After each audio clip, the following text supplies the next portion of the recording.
Mayong adlaw na sa kanato mga kaprobinsya. So karong adlaw na ta karon dito ang baboyan. So isa ka ba sa mga hog racer nga na problema sa pagpakaon sa ato ang mga baboy tungod sa kamahal sa feeds?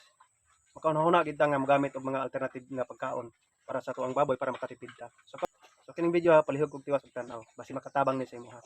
Usapod ko sa mga mo-share sa akong experience about nining asula. So gikan sa kuang baboyan mga kaprobinsya, dala tagbalde. Nalang ni sa tiilan sa kuang baboyan. So ang style nako nagpalit ko og musket double. So dara. Wa ko nag-expect nga inani lang ka dali mo baga ning asula. 2 weeks lang ni. Katong mga naipato, tong kanding nga mga kinulong, bibi, manok, ako baboy og manok. Manok ug baboy nga ako ang pakaunon ani. So digidayon mo mato mga kaprobinsya. Wala ni siya. Oops. Daghan pa kayo, di ta ka ato. Unang uban halos every 3 days daw sila mo harvest. Makita na ko sa ubang mga vlogs. Every 3 days mo harvest. Kaya magsige man tubo, labi nag gamay lang imong kwaon. Diri ah. So sa katong gustong magpa-ship, i-contact lang ninyo niyo L'Oreal of Famin dihan sa Makilala North Cotabato. So mo na akong giorderan. So do lang kayo, mas dali pa niya mapahatod sa inyo ha. So ang style nako ani, ginabutangan ako og musket para dili makasulod ang baki. Oh, nalang sa gawas oh. Na-screen ako da sa para sa isda. Tilapia. Pero dito lang ka itlog ang ano, baki, itlog na sa baki oh. Kuha sa nato ni.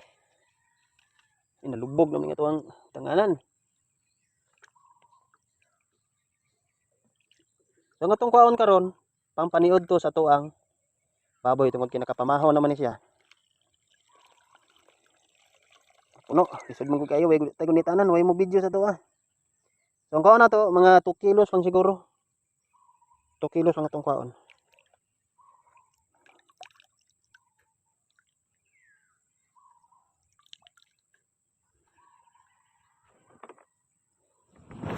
Ayun.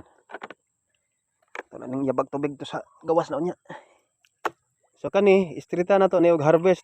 Kada adlaw na to harvestan para mubag-o na ang iyahang tubo. Kana padulong na po na siya mag-mature do. Ni action nagkayelo. So gamay lang kay kitong nakuha oh. Mga 2 kilos pero halos wala katarog sa tuang musket.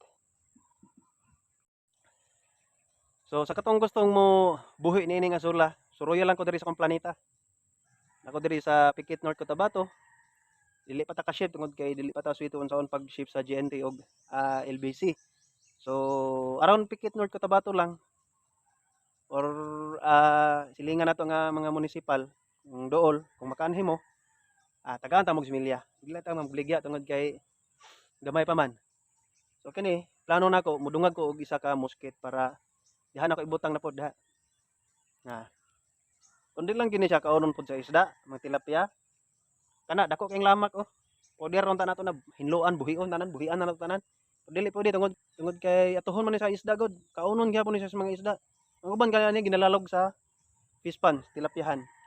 So katulang siguro akong ma-share sa inyo mga kaprobinsya. So once again, daghang salamat sa pagtanaw sa akong video and more power kanang tanan.